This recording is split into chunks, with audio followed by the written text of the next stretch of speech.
kao i svake godine, okupljeni smo na ovaj dan ovdje u Prizrenu, u našem sabornom hramu i u Bogosloviji, da proslavimo naše nebeske pokrovitelje i one po kojima i nekako se i ugledamo i koje nekako trudimo se da sledimo, a to u delu prosvete, Svetu braću Kirila i Metodija. Jako je veliki broj ljudi okupljen.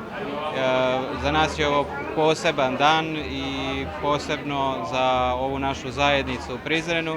A pored toga posebno je i to što se ovih dana i privodi kraju školska godina, već 11. generacija učenika je ove škole od obnove završila svoje školovanje ovdje. Također ove godine je i 15 godina od obnove rada Bogoslovije i 10 godina od osvećenja. Tu su sada već i neki naši bivši đaci, danas su već služili liturgiju zajedno sa nama kao sveštenici, tako da je to jedan poseban događaj, poseban jedan osjećaj blagodarnosti i, ako bih tako smio reći, ponosa na njih.